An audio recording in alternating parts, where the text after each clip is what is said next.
അഹങ്കാരം തലയ്ക്ക് പിടിച്ചു നിന്നിരുന്ന രഞ്ജിത്തിന് ആ തമാശ ഇഷ്ടപ്പെട്ടില്ല. അദ്ദേഹം ഉടൻ ആ വയോവൃദ്ധന്റെ ചെവിക്കല്ല് നോക്കി ഒരൊറ്റ അടിയാണ് അടിക്കുന്നത്. ആ അടി കൊണ്ട് ഒടുവിൽ ഉണ്ണികൃഷ്ണൻ കറങ്ങി നിലത്ത് വീഴുകയാണ്. 76 SFI തുടങ്ങിയതാണ് ജീവിതം.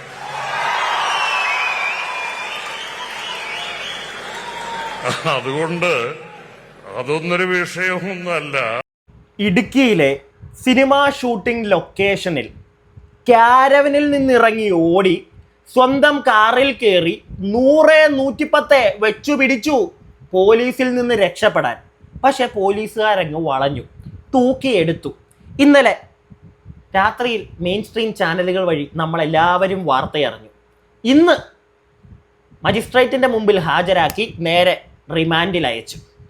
സംവിധായകൻ രഞ്ജിത്ത്, നിങ്ങൾക്കറിയാവുന്ന രഞ്ജിത്ത്, ആ വ്യക്തിയെപ്പറ്റി വളരെ പ്രധാനപ്പെട്ട കുറച്ച് സത്യങ്ങൾ ഈ വീഡിയോയിലൂടെ നിങ്ങൾക്ക് ഞാൻ അറിയിച്ചു തരാം.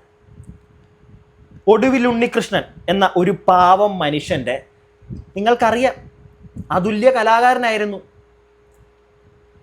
രാവണപ്രഭു സിനിമാ ഷൂട്ടിംഗ് ലൊക്കേഷനിൽ, തെറ്റിപ്പോയി, 6-ാം തമ്പുരാൻ സിനിമാ ഷൂട്ടിംഗ് ലൊക്കേഷനിൽ വെച്ച് ആ പാവത്തിൻ്റെ ചെവിക്കല്ലടിച്ച് പൊളിച്ച ഒരു രഞ്ജിത്തുണ്ടേ, അയാളെ പറ്റി നിങ്ങൾക്കറിയണ്ടേ? കൂടാതെ ആണെന്നോ പെണ്ണെന്നോ ഒന്നുമില്ല, ആരോട് വേണമെങ്കിലും മൂത്ത് കഴിഞ്ഞാൽ പോയി അങ്ങ് ആ രഞ്ജിത്തിനെ പറ്റി നിങ്ങൾക്കറിയണ്ടേ? ഒരുപാട് ആളുകൾ ഇയാൾക്കെതിരെ രംഗത്ത് വന്നിട്ടുണ്ട്. നിങ്ങൾ ആരെങ്കിലും അറിഞ്ഞിട്ടുണ്ടോ? ഒരുപാട് ആളുകൾ.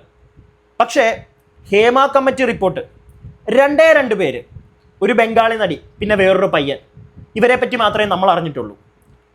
വലിയ ക്രെഡിബിലിറ്റി ഒന്നും ഇല്ല എന്ന് അന്നേ എല്ലാവർക്കും തോന്നിയതാണ്. അതുകൊണ്ട് തന്നെ രണ്ടും തള്ളിപ്പോയി. ഹേമ കമ്മിറ്റി റിപ്പോർട്ടേ ഇല്ല, എല്ലാവർക്കും അറിയാം. പിന്നെ ആ റിപ്പോർട്ട് വന്നപ്പോൾ 2 പേര് രഞ്ജിത്തിനെതിരെ സംസാരിച്ചത് വല്ല എവിടെങ്കിലും എത്തുമോ? എങ്ങും എത്തിയില്ല. പക്ഷെ അന്ന് പോലീസ് കാണിക്കാത്ത ഒരു സ്പീഡ് ഇന്ന് കാണിച്ചു.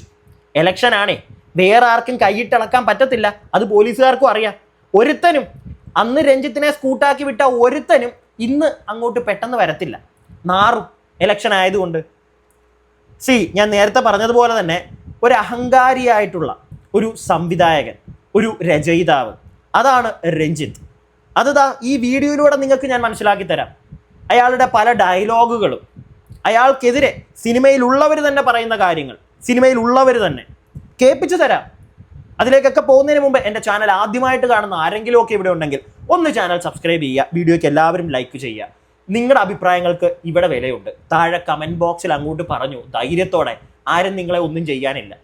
മാന്യമായിട്ടുള്ള തെറിയൊന്നും വേണ്ട കേട്ടോ, കാട്ടവരാതം തെറികളൊക്കെ ഇട്ട് കഴിഞ്ഞാൽ പണി കിട്ടും. മാന്യമായിട്ടുള്ള കമൻറ്റുകൾ നിങ്ങളിടൂ, ഞാൻ വായിക്കാം. നിങ്ങളുടെ കമൻറ്റുകൾക്ക് ഇവിടെ വിലയുണ്ട്, മനസ്സിലായില്ലേ? ഇനി ഏറ്റവും ലേറ്റസ്റ്റ് ആയിട്ട് നിങ്ങൾ അറിഞ്ഞു കാണും, അയാളെ റിമാൻഡിലേക്ക് ഇട്ടു.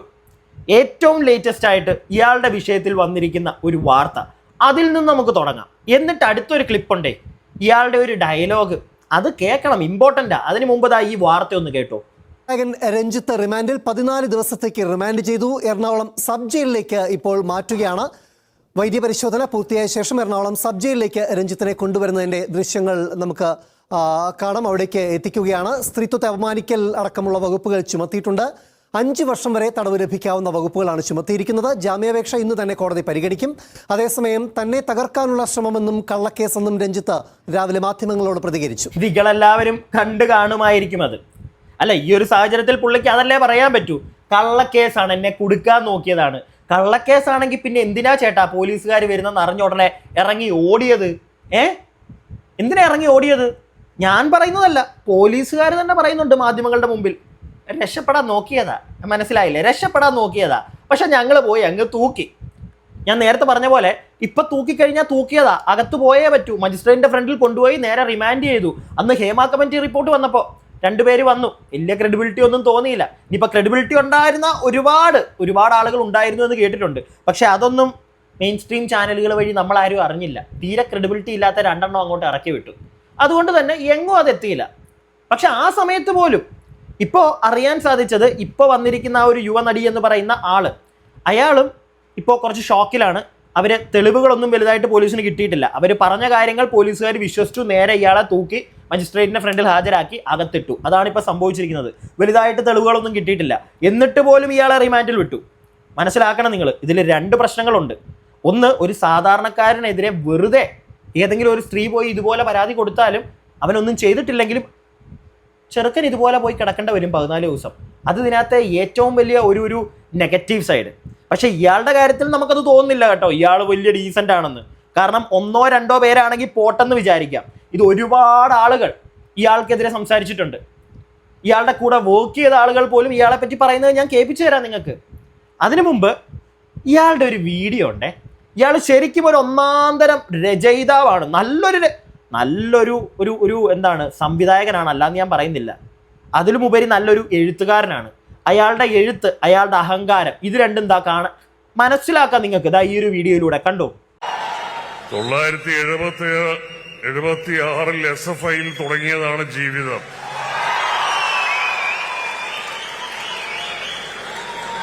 അതുകൊണ്ട് അതൊന്നൊരു വിഷയമൊന്നല്ല, അതിനാരും ശ്രമിച്ച് പരാജയപ്പെടുകയും വേണ്ട. നല്ലൊരു എഴുത്തുകാരനാ അല്ലേ, നല്ലൊരു എഴുത്തുകാരനാ. അതുകൊണ്ട് തന്നെയാണ് ഇത്രയും മാസ് ഡയലോഗൊക്കെ അടിക്കുന്നത്. SFI നിന്ന് തുടങ്ങിയതാ ചേട്ടാ. SFI-ക്കാരെ പറയിപ്പിക്കല്ലേ, അത്രേ എനിക്ക് പറയാനുള്ളൂ. ദൈവത്തെ ഓർത്ത് ഇതുപോലുള്ള ഡയലോഗുകൾ ഇനി ഓരോ വേദികളിൽ കയറി നിന്ന് പറയരുത്. ആ പാർട്ടിക്ക് അല്ലെങ്കിൽ തന്നെ ഇപ്പം നല്ല ചീത്തപ്പേരുണ്ട്. അതിൻ്റെ ഇടയ്ക്ക് നിങ്ങൾ മറ്റേ SFI-ക്കാരനായതുകൊണ്ട് എടോ താൻ എത്ര വലിയ SFI-ക്കാരനാണെങ്കിലും ഓക്കെ, പെണ്ണുങ്ങളുടെ പുറകെ പോകുന്ന ഓക്കെ പോട്ടെ. ആണുങ്ങളെ താൻ വെറുതെ വിടാറുണ്ടോ താൻ? താൻ ആരാ ശരിക്ക്? ഇയാൾ ആരാന്ന് നിങ്ങൾക്കറിയണ്ടേ? പോലീസ് പിടിച്ചോണ്ട് പോകുമ്പോൾ ഇയാൾ പറയുന്നൊരു ഡയലോഗ് ഉണ്ട്. മെയിനായിട്ടുള്ളതൊന്നും ഞാൻ കാണിച്ചിട്ടില്ലേ, വെയിറ്റ് ചെയ്യുക, വീഡിയോ മുഴുവനായിട്ട് കാണുക. അവസാനത്തേക്കാണ് മെയിൻ സാധനങ്ങൾ. ഇതാ ഇപ്പോൾ ഇയാളെ കൊണ്ടുപോകുമ്പോൾ ഉള്ളൊരു ചെറിയ ഡയലോഗ് നിങ്ങൾ കേട്ടോ.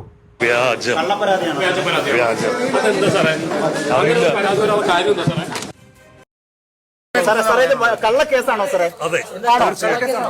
എന്താ സാറേ ഇത് വ്യാജമായി അങ്ങനെ തകർക്കാൻ വേണ്ടി കൊടുത്തതാണോ? അറിയില്ല, നോക്കാം. എന്ത് നോക്കാനാ സാറേ? എന്ത് നോക്കാനാ? കിട്ടിയ ഗ്യാപ്പിൽ രക്ഷപ്പെടാൻ നോക്കി, നടന്നില്ല. ഇനി 14 ദിവസം അകത്ത്.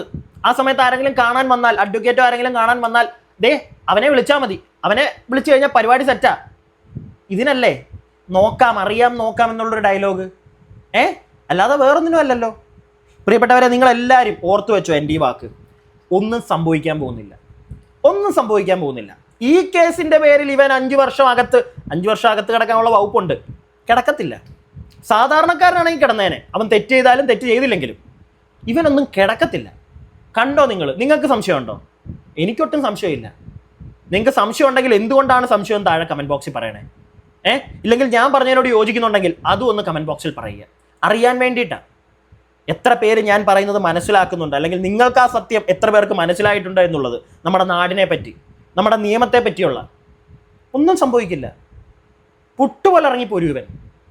തെളിവുകളുണ്ടാവുമോ? ശരിക്കും ആ ഒരു യുവനടി വന്ന് പറഞ്ഞ കാര്യങ്ങൾ സത്യമാണെങ്കിൽ എന്തെങ്കിലും തെളിവുകൾ ഉണ്ടാവുമോ? ഉണ്ടെങ്കിൽ തന്നെ ഇവനെതിരെ അതൊക്കെ കോടതിയിൽ എത്തുവോ? എനിക്ക് തോന്നുന്നില്ല.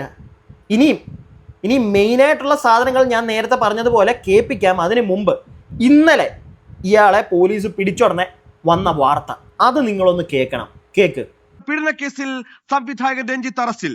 ലൊക്കേഷനിൽ പീഡിപ്പിക്കാൻ ശ്രമിച്ചെന്ന യുവനടിയുടെ പരാതിയിലാണ് നടപടി. രഞ്ജിത്ത് നിലവിൽ തൊടുപുഴ പോലീസിന്റെ കസ്റ്റഡിയിലാണ്. നടപടികൾ പൂർത്തിയാക്കി കൊച്ചിയിലേക്ക് കൊണ്ടുവരും. 2 ദിവസം മുമ്പാണ് എറണാകുളം സിറ്റി പോലീസ് കമ്മീഷണർക്ക് നേരിട്ട് പരാതി ലഭിച്ചത്. വളരെ നാടകീയമായ രീതിയിലാണ് ഈ അറസ്റ്റ് നടന്നിരിക്കുന്നത് എന്നുള്ളതാണ് ഏറ്റവും പ്രധാനപ്പെട്ട കാര്യം. തൊടുപുഴയിൽ സിനിമാ ചിത്രീകരണത്തിന് വേണ്ടി എത്തിയ ഘട്ടത്തിലാണ് രഞ്ജിത്തിനെ തൊടുപുഴ പോലീസ് അറസ്റ്റ് ചെയ്യുന്നത്. ഈ യുവനടിയുടെ പരാതിയുടെ അടിസ്ഥാനത്തിൽ കൃത്യമായിട്ടുള്ള അന്വേഷണം നടന്നിരുന്നു. ആ സിനിമാ ലൊക്കേഷനിൽ വെച്ച് ഈ യുവനടിയെ പീഡിപ്പിക്കാൻ ശ്രമിച്ചു എന്നുള്ളതാണ് പ്രധാനപ്പെട്ട പരാതി.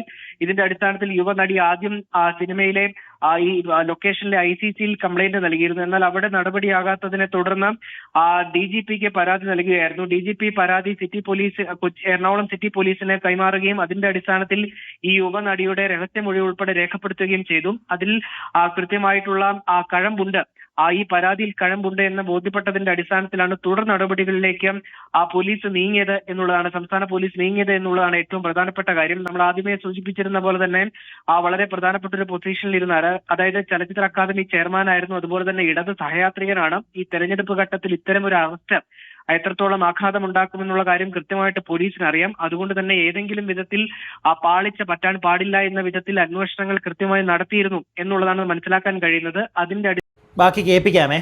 ഒരൊറ്റ കാര്യം പറയാനാ മാധ്യമങ്ങളോട്, ഈ ഇടത് സഹയാത്രികൻ എന്നൊരു സാധനം ഇനി പറയാതിരിക്കും. എന്തിനാ പാർട്ടിയിൽ നിന്ന് ഇയാൾക്ക് സഹായമൊന്നും ഉണ്ടാവുമെന്ന് എനിക്ക് തോന്നുന്നില്ല. പ്രത്യേകിച്ച് ഇലക്ഷൻ സമയം ആവശ്യത്തിന് ചീത്തപ്പേരുണ്ട്. അതിൻ്റെ ഇടയ്ക്ക് ഇനി ഇയാളെ വലിച്ച് രക്ഷപ്പെടുത്താനുള്ളൊരു മൂവ്മെൻറ്റ് നടക്കും എന്ന് തോന്നുന്നില്ല. ചെയ്യാനുള്ളൊരു സാധ്യത, നടക്കാൻ പോകുന്നൊരു സാധ്യത ചിലപ്പോൾ ആ പരാതിക്കാരിയെ ഒന്ന് കോംപ്രമൈസിന് വിളിക്കാനോ എന്തെങ്കിലും പണം ഓഫർ ചെയ്യാനോ അങ്ങനെയുള്ള പരിപാടികൾ ചിലപ്പോൾ നടന്നേക്കാം. അതിനുള്ള സാധ്യതകൾ കാണുന്നുണ്ട്. അതല്ലാതെ രാഷ്ട്രീയപരമായി സംശയമാണ്, ചിലപ്പോൾ കാണും. എന്തു വന്നാലും ഇയാളെ രക്ഷപ്പെടുത്തിയെടുക്കാം, അത്രയും കോൺടാക്ട്സ് ഉള്ള, ഇയാളെ അത്രയ്ക്കും ഇയാൾക്ക് ആവശ്യമുള്ള ആരെങ്കിലുമൊക്കെ ചിലപ്പോൾ ഇയാൾക്കെതിരെ പാർട്ടിയിൽ നിന്ന് തന്നെ ഇറങ്ങിയേക്കാം. അതിനുള്ളൊരു സാധ്യത, ചെറിയ സാധ്യത മാത്രമേ കാണുന്നുള്ളൂ. ബാക്കി കേൾക്കാം. അടിസ്ഥാനത്തിൽ രഹസ്യമൊഴി ഉൾപ്പെടെ രേഖപ്പെടുത്തിയ ശേഷം ഈ കേസിൽ കഴമ്പുണ്ട് എന്ന് മനസ്സിലാക്കിയതിനു ശേഷം രഞ്ജിത്തിന്റെ നീക്കങ്ങൾ കൃത്യമായി പരിശോധിക്കുകയായിരുന്നു. കോട്ടയത്തെ ലൊക്കേഷനിൽ വെച്ചാണ് ഈ പീഡനം ശ്രമം നടന്നിരിക്കുന്നത് എന്നുള്ളതാണ് അറിയാനും കഴിയുന്നത്. തുടർന്ന് ഇതിന്റെ ലൊക്കേഷൻ പലതവണ മാറുകയും ചെയ്തിരുന്നു. ഇടുക്കിയിലെ ലൊക്കേഷനിലേക്ക് രഞ്ജിത്ത് എത്തിയ ഘട്ടത്തിൽ കൃത്യമായിട്ടുള്ള വിവരം എറണാകുളം സിറ്റി പോലീസ് ഇടുക്കി ജില്ലാ പോലീസ് മേധാവിയെ അറിയിച്ചിരുന്നു. അതായത് ഇത്തരത്തിലൊരു കേസുണ്ട് എന്നും അതിൽ കഴമ്പുണ്ട് എന്നും രഞ്ജിത്തിനെതിരെ നടപടിയെടുക്കാൻ സാധ്യത കൂടുതലാണ് എന്നുള്ള വിവരവും അറിയിച്ചിരുന്നു. അതുകൊണ്ട് തന്നെ കൃത്യമായിട്ടുള്ള ഒരു നിരീക്ഷണം അദ്ദേഹത്തിന്റെ മേൽ ഉണ്ടാകണമെന്നുള്ള ഒരു അഭ്യർത്ഥനയായിരുന്നു ഇടുക്കി ജില്ലാ പോലീസ് മേധാവിയോട് എറണാകുളം സിറ്റി പോലീസ് ആവശ്യപ്പെടുകയും ചെയ്തു. അതിന്റെ അടിസ്ഥാനത്തിൽ കൃത്യമായിട്ടുള്ള നിർദ്ദേശം ഇടുക്കി ജില്ലാ പോലീസ് മേധാവി തൊടുപുഴ പോലീസിലേക്ക് കൈമാറുകയും ചെയ്തിരുന്നു. അതിൽ കൃത്യമായ വിവരവും അതുപോലെ തന്നെ അറസ്റ്റ് ഉൾപ്പെടെയുള്ള കാര്യങ്ങളിലേക്ക് നീങ്ങണമെന്നുള്ള നിർദ്ദേശം തൊടുപുഴ പോലീസിന് ലഭിക്കുകയും വൈകിട്ടോടുകൂടി സിനിമാ ചിത്രീകരണം കഴിഞ്ഞതിന് ശേഷം റൂമിലേക്ക് പോവുകയായിരുന്ന രഞ്ജിത്തിന്റെ കാർ തടഞ്ഞു നിർത്തിയാണ് ഈ കസ്റ്റഡിയിൽ എടുത്തിരിക്കുന്നത് എന്നുള്ളതാണ് മനസ്സിലാക്കാൻ കഴിയുന്നത്. തുടർന്ന് തൊടുപുഴ പോലീസ് സ്റ്റേഷനിലേക്ക് കൊണ്ടുവരികയും ചെയ്തു. റൂമിലേക്ക് പോയതായിരുന്നു. എന്താണ് ഇത്ര ഉറപ്പ്? എന്താണ് ഇത്ര ഉറപ്പ്? ഇയാൾക്ക് നേരത്തെ ഇൻഫർമേഷൻ പോലീസുകാർ തന്നെ ഇന്ന് പറയുന്നുണ്ട്, രക്ഷപ്പെടാൻ ശ്രമിക്കവെയാണ് പൊക്കിയത് എന്നുള്ളത്. മനസ്സിലായില്ലേ? സോ എത്രയൊക്കെ ആരും അറിയാതെ ഇയാളെ വാച്ച് ചെയ്ത് ഇയാളെ പൊക്കാനുള്ള പ്ലാൻ ആയിരുന്നെങ്കിലും ഇയാൾക്കാരോ പറഞ്ഞു കൊടുത്തിട്ടുണ്ട്, ചേട്ടാ വരുന്നുണ്ട് ചേട്ടാ, ഒടിക്കോ ഇല്ലെങ്കിൽ പണി വാളും, പോയി നേരത്തെ മുൻകൂർ ജാമ്യം ഒരെണ്ണം എടുത്തു വെച്ചോ. പക്ഷേ പണി വാളിപ്പോയി, നടന്നില്ല. പിടികിട്ടിയോ? പോലീസ് അങ്ങ് തൂക്കി. പോകുന്ന വഴിക്ക് തന്നെ എങ്ങോട്ടും രക്ഷപ്പെടാൻ രഞ്ജിത്തിന് പറ്റിയില്ല. അതാണ് സത്യം പറഞ്ഞാൽ സംഭവിച്ചത്. ഇനി ഇയാളെ പറ്റി, ഈ രഞ്ജിത്ത് എന്ന് പറയുന്ന ഒരു വെറിയനെ പറ്റി, അതിന് മുമ്പുള്ള വാക്ക് ഞാൻ ഉപയോഗിക്കുന്നില്ല, ചിലപ്പോൾ നമുക്ക് പണി കിട്ടും ചാനലിന്, അതുകൊണ്ടാണ്. ബാക്കി നിങ്ങൾ പൂരിപ്പിച്ചു, ഒരു വാക്കും കൂടെ ഉള്ളൂ, ഒരു കുരിപ്പ് കഴിഞ്ഞിട്ട്. അപ്പോൾ രഞ്ജിത്ത് ഇയാൾ പണ്ട് ചെയ്ത തെമ്മാടിത്തരം, അവിടുന്ന് നമുക്കിനി ഓരോന്നായിട്ട് എടുക്കാം. ഈ അടുത്ത് ഇയാളെ അറിയാവുന്ന ഒരു വ്യക്തിയും കൂടി ഒരു കാര്യം പറയുന്നുണ്ട്. അതിന് മുമ്പ് ഇയാളെ പറ്റി ആലപ്പി അഷറഫ് അദ്ദേഹം പറഞ്ഞിരിക്കുന്ന ഒരു കാര്യമുണ്ട്. അദ്ദേഹം അഭിനയിച്ച സിനിമ കൂടിയാണ് ഈ 6-ാം തമ്പുരാൻ എന്ന് പറയുന്നത്. അവിടെ വെച്ച് ഈ ആലപ്പി അഷറഫ് കണ്ടൊരു കാര്യം, സത്യം പറഞ്ഞാൽ അത് പറയുമ്പോൾ തന്നെ നമുക്കൊരു സങ്കടം വരും. ഒടുവിൽ ഉണ്ണികൃഷ്ണൻ നമുക്ക് എല്ലാവർക്കും അറിയാം. അയ്യോ, അസാധ്യ കലാകാരൻ. മദ്യത്തിൻ്റെ ലഹരിയിൽ, അഹങ്കാരത്തിൻ്റെ പുറത്ത് ആ വ്യക്തിയോട് ഇയാൾ കാണിച്ചൊരു തെമ്മാടിത്തരം കേക്ക് നിങ്ങൾ. 6-ാം തമ്പുരാൻ എന്ന സിനിമയുടെ ഷൂട്ടിംഗ് ലൊക്കേഷനിൽ ഏതാനും നാളുകൾ ഞാൻ ഉണ്ടായിരുന്നു. ഞാൻ അതിലൊരു ചെറിയ വേഷവും ചെയ്തിട്ടുണ്ട്.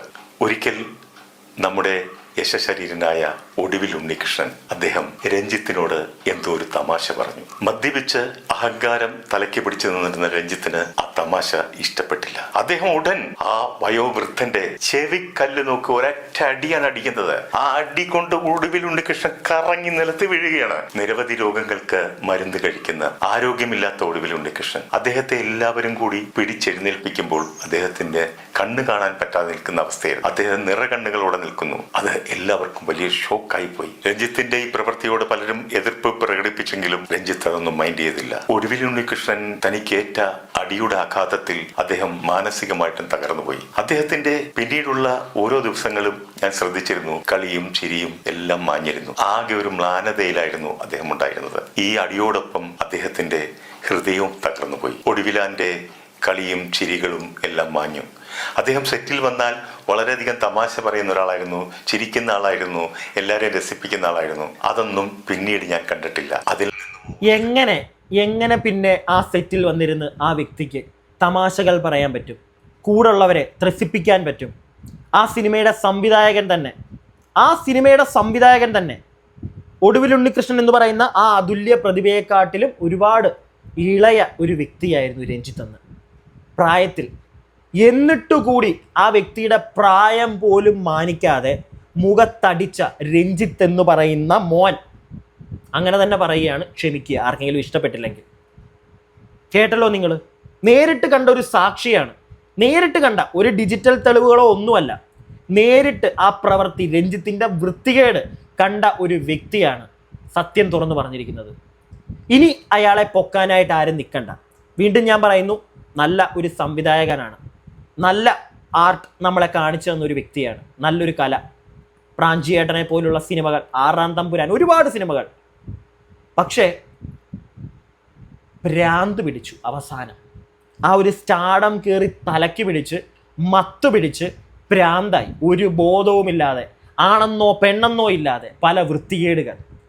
ഇനി ഇയാളെ അറിയാവുന്ന നടൻ വിനായകൻ പറയുന്നൊരു കാര്യമുണ്ട്, ഇതും കൂടെ നിങ്ങൾ കേൾക്ക്.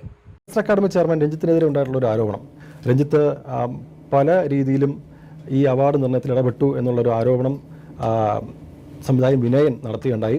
അതിനെ സാധൂകരിക്കുന്ന വിധം ജൂറി അംഗമായിട്ടുള്ള നിയമം പുഷ്പരാജിൻ്റെ അടക്കം ഓഡിയോ ക്ലിപ്പുകൾ പുറത്തു വരികയുണ്ടായി. വിനായകൻ എന്താണ് ഇതിനു? ആക്ച്വലി ഞാൻ ഈ സംഭവം കണ്ടിട്ടില്ല, കാരണം ഞാൻ ഈ പുള്ളിനൊക്കെ നേരത്തെ എന്നെ തുടച്ചു കളഞ്ഞതാണ്. ലീല എന്ന് പറഞ്ഞൊരു സിനിമ കണ്ടിട്ടുണ്ടോ? ലീല ബിജുമേനോൻ കണ്ടോ? മുത്തുച്ചിപ്പി എന്ന് പറഞ്ഞൊരു ബുക്ക് വായിച്ചിട്ടുണ്ടോ? അതും ഇതും തമ്മിൽ എന്താ വ്യത്യാസം? ഇതാണ് ഭയങ്കര ക്രിയേറ്റിവിറ്റി എന്നാ. ഇനി ഞാൻ ഇത് ഇപ്പൊ ഇതിന് ചോദിച്ചോണ്ട് ഞാൻ പറഞ്ഞു, ദിനു ആനനെ തൊട്ടിട്ടുണ്ടോ? സത്യം പറ. സത്യം തൊട്ടുണ്ട്. ആനയുടെ തുമ്പിക്കയിൽ ഒരു പെണ്ണിനെ ഇങ്ങനെ കെടുത്തുക എന്ന് പറഞ്ഞതൊന്ന് ആലോചിച്ച് നോക്കിയേ.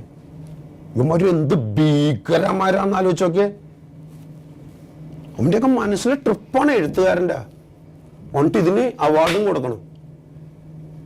ഞാൻ പറഞ്ഞ അത്രയും ഉണ്ടോ? അതിന്റെ ഇരട്ടിയല്ലേ ഈ ഭീകരത? ഒരു സ്ത്രീയെ നഗ്നയാക്കി ആനയുടെ ഇങ്ങനെ കിടത്തിയിട്ട് അവളെ ഭോഗിക്കുക എന്ന്. അത്രയും മോശപ്പെട്ടവനല്ല വിനായകൻ. എന്നിട്ട് ഇത് എഴുത്തുകാരൻ, സാഹിത്യകാരൻ എന്ന് പറഞ്ഞ ലേബിൾ കൊടുക്കണം നിങ്ങൾ. ഇങ്ങനെയുള്ള ആൾക്കാരെ പൊളിച്ചുകളയണം. ഇവരാണ് സമൂഹത്തിന്റെ വേസ്റ്റ്. ഇവന്മാരാണ് സമൂഹത്തിനെ നശിപ്പിക്കണത്. പേര് ഞാൻ പറയണില്ല, ആരാന്ന് വെച്ചാൽ നമുക്ക് മനസ്സിലാവും. അല്ല, എന്താണ് ഈ രഞ്ജിത്തുമായിട്ടുള്ള അഭിപ്രായ വ്യത്യാസം? എങ്ങനെ ഉണ്ടായതാണ്?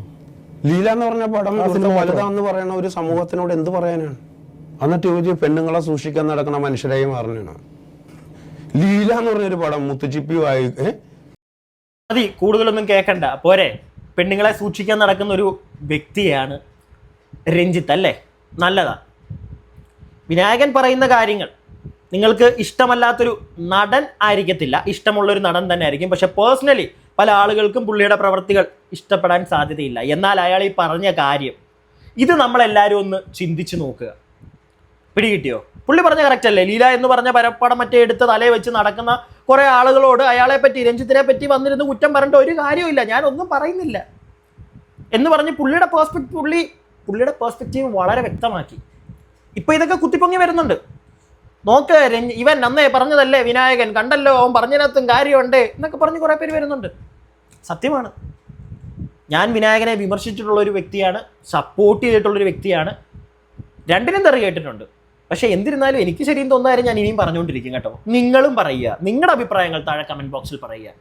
അടുത്ത വീഡിയോ ആയിട്ട് പെട്ടെന്ന് തന്നെ കാണാം. പറയാനുള്ളതൊക്കെ ഞാൻ പറഞ്ഞു തീർത്തു. 5 വർഷമൊന്നും ഇല്ല, പെട്ടെന്ന് തന്നെ ഇറങ്ങി വരുവടേ കേട്ടോ. അത്രേ ഉള്ളൂ. അപ്പോൾ അടുത്ത വീഡിയോ ആയിട്ട് കാണുന്നവരേക്കും stay tuned and stay viewed.